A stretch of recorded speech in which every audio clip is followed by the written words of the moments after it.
Zaman baheula di daerah Panjalu aya hiji karajaan anu diparentah ku Prabu Borosngora.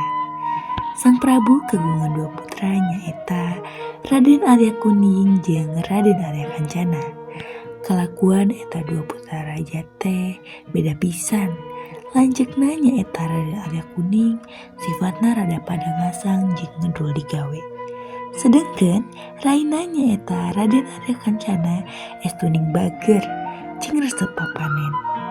Dina hiji poe aya paguneman antara Raden Arya Kuning jeung Raden Arya Kancana.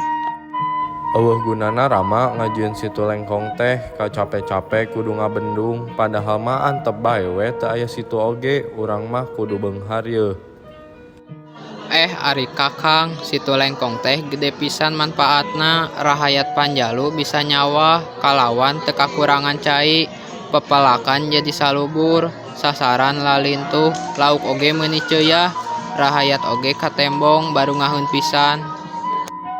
Heueuh da adi mah patani, da kakang mah teu hayang jadi patani, da akang mah hayang jadi raja. Mun geus pupus Rama Prabu teh nyameureun akang nu jadi gantina. Leres ari kitu mah, tapi raja oge kudu dirojong ku rahayatna, amun rahayatna ngedul tur pahayana gaplah atuh bakal sangsara. Mun geus sangsara dinasti raja oge kabawa malarat, saha nu salah nya raja dabongan teu bisa mimpin rahayatna. Geus gandeng tong sok mapatahan ari kalanceuk teh pamali. Sababaraha taun ti harita Prabu Borosngora ngecapkeun kangukuhanana salaku Raja Panjalu. Anjeunna masrahkeun karajaan ka putrana anu cikal nyaeta Raden Arya Kuning. Ti harita anu jadi daling Panjalu teh Raden Arya Kuning. Ari Prabu Borosngora jeung Raden Arya Kencana arindit ka Jampang keur niiskeun diri. Ti saprak didalengan ku Raden Arya Kuning, rahayat Panjalu jadi malarat. Kusabab kabeh hasil panen jeung pakaya rahayat teh dirampas ku Raden Arya Kuning. Raden Arya Kuning teh mindeng corak-carek, beuki lila rahayat beuki sangsara kulantaran geus sadaya seep. Raden Arya Kuning teh aya maksud rek ngapedahkeun situ lengkong, tapi samemehna rek ngabejaan heula Prabu Borosngora di Jampang. Nya anjeunna nitah pangawalna indit ka Jampang ngabejaan Sang Prabu. Tapi Sang Prabu moal tiasa ka Panjalu, tapi ngirimkeun wakilna nyaeta Raden Arya Kencana nu jadi adina. Gancangna carita, Raden Arya Kencana jeung pangiringna geus nepi ka Panjalu. Barang jol kacida ngajenghokna ningal lengkong geus saat koredas. Teu aya cai saeutik-eutik acan. Raden Arya Kencana napsu, awakna ngajebir, panonna buringas. Hei Kakang teu ngajieunnan ka Rama Prabu, sok sanajan anjeunna teu sumping, tapi aya kaula wakilna. Nah Kakang geus wani-wani ngabedahkeun situ lengkong tanpa izin ti kaula. Kaula moal ngajantenkeun ka Andika kusabab padik mah kaula lain Rama Prabu. Bakat ku keheul Arya Kencana ngarontok Arya Kuning. Mantugna keur bae dalungan cangku pisan balat-balasan oge sarua padakarung rapet pisan.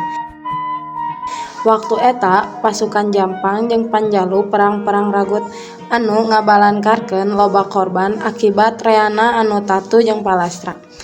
Loba pisan ngaluarkeun getih anu ngalir ibarat cai leuncang.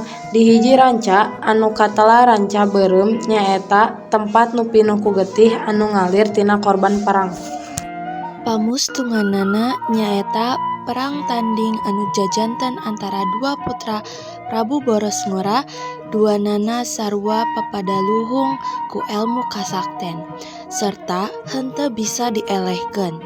Kajadian eta disaksian ku sakabeh rahayat Panjalu jeung rombongan ti Jampang.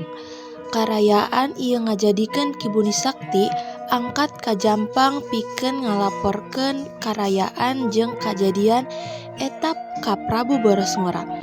kalayan saujratna nyaritakeun kaayaan nu di dinding kelir. Prabu Boros Ngora teras ngutus Raden Kampujaya pikeun nyisa eta peperangan. Raden Kampujaya sareng Ki Bundi Sakti tuluy indit ka Panjalu kalayan tugas pikeun nyandak muli ka Jampang saha wae anu eleh sareng anu meunang supaya nganjrit janten Raja Panjalu.